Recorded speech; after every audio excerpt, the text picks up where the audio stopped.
Born to be free.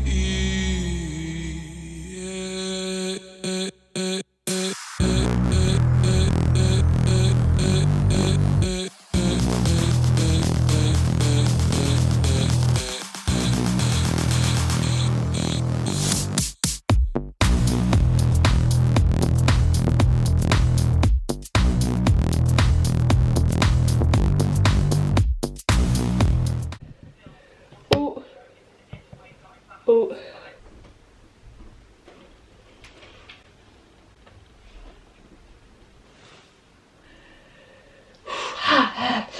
Hello, my name is Lilith and I'm the creator behind fashion art label Zigentala based in Melbourne. And today I'm going to be talking to you about a canvas that I painted, which is this lovely piece of artwork in the background. There's a little bit of a backstory that comes with this canvas. I recently just completed it in the last lockdown in Melbourne, and that was the one that finished around about May. So I think it was in the month of May that I sort of took this bad boy out, or bad girl. I actually had started this canvas 2 years ago when I was living somewhere else and my life was in a completely different phase. My art was in a completely different skill phase as well. Zigentala was just starting out. I think I was getting a couple of commissions. Anyways, I was painting a lot of clothes and I just got very angry and anxious and scared about all of the work I was doing on fabric. So then I did this 180 and decided to buy a massive canvas and paint on it. I think I might have spent maybe 4 or 5 hours on it and then I just stopped. And I picked this really nice picture of Rihanna, and I didn't end up finishing it because when you start a canvas, especially like the first couple of hours, things always look pretty much like a mess. So I was painting this and then was like, well, this is not good at all. I'm just going to stop and not complete this. And I've kept the canvas for 2 years and I never came back to it until the sort of ending of the lockdown in May. And I nearly painted over this picture. I'm so glad I didn't. Instead, I told myself to paint the back of the canvas instead, and you will see that lovely picture that I did. So I took that out, and then obviously it was just hanging around the house instead of hanging in the garage, and then in May I just decided to paint it, and it's been really good. I think because I left it and didn't think that anything would come of it, when I did start to paint on the canvas, it wasn't like I was expecting anything out of it. It was just more of a creative outlet, and I think maybe that's why it turned out really well. I have a time lapse and a bit of the process that I went through in completing this, so you can watch that and see how I go with just obviously taking something that looks quite like trash and then slowly building in and painting in the details to finally create something that's quite nice. My parents have been pushing me to paint more on canvas. I quite enjoy painting on canvas. You can put so much more detail and complexity into a painting on a canvas rather than trying to paint it on fabric, or a denim jacket is quite limiting because a denim jacket essentially takes up a shape or a form, and when you put so much detail into something, when you're painting it flat and then someone wears it, sometimes the detail can get lost, or because the shape is warped, you can't, it hasn't got the same effect as if it was on a canvas. So this has been quite nice, and I think I have bought a couple of other blank canvases that I'd really like to paint on this lockdown. So I think I'm going to do that. I bought a series of small canvases and I'd really like to paint some memes. This is fine meme. I've been feeling that. I also feel this on a daily basis, regular basis. So I'd really like to paint, maybe not something that big. This was me expecting the 6-week lockdown to end, but instead listening to the Premier talk about stage 4 restrictions.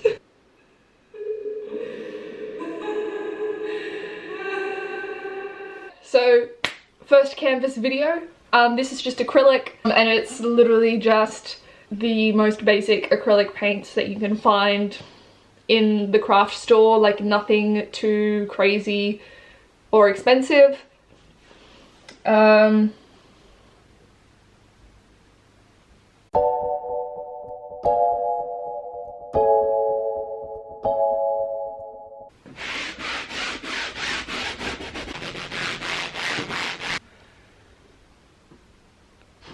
So I'm here in my bedroom. I have been sort of embracing changing up the mediums and the different art that I do. I did this like 2 years ago. I'm so glad I didn't get rid of it because it's been in my garage for like, yeah, 2 years. Like it moved with me. I just didn't have the strength to sort of throw it away. So now I'm just sort of gonna revisit it and see if I can finish it. I did also have a pretty angsty one night, and decided to paint the underside. Wouldn't that be interesting to have like a gallery where you've got the front side of the canvas, which is obviously the side that everyone sees and the side that everyone knows, but then they're like hanging, and then you can see the back and you can sort of see all of the angst and the fear and the discipline and the self-doubt that one goes through when painting something like this. So maybe that'll be my first exhibition. All of my paintbrushes are at my office, so, but I just found these, which probably would be good enough. And I found a palette in my bathroom, so we're all good to go. Painting must-haves: eye bags, taco sauce. This is the only acceptable water jar, water, and of course the phone for distractions.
Oh, it's 7:30 p.m. on Wednesday the 20th of May, and I'm so tired, but I need to stay awake so that I don't stay awake until like 4 a.m. again tonight. So we're gonna try and tackle a couple of things on this portrait. It's really good, the sort of finer details are really coming out. Just a couple of things I'd really like to fix on her face. Her eyes don't pop as much, so I think I'll just sort of bring them to life a little bit, and yeah, just see how I go from there. Yeah, just feeling super content painting on a canvas as opposed to on denim. It's just so much more easier as well, and you can really sort of put effort into the detail and into a lot of the small things because it's flat and it's not distorted by fabric.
this is the finished product. There's a couple of things in the painting that I'm not quite happy with in regards to a couple of details and a bit of blending, just like small things that sort of stand out to me, but I don't think anyone notices them. So that's the hardest part about painting, I guess painting on a canvas, but also painting something that's so realistic, because I feel like, I mean, you could spend so much time on a painting with the expectation that you're going to make this painting perfect, but something that I learned along the way is that you can overdo it. I was getting to the point where it was like 99% done. There were all these little bits and pieces that I wanted to mend, but then just trying to go in and make the painting perfect ended up doing the exact opposite, and I ended up making it worse. So obviously you go through that process, and you just have to go through that realization that sometimes you just need to leave things as it is. This isn't going to be the last canvas that I paint. I will be able to try again and practice, and that's the whole point of it. So I'm willing to accept the flaws in this painting and move on and paint something new.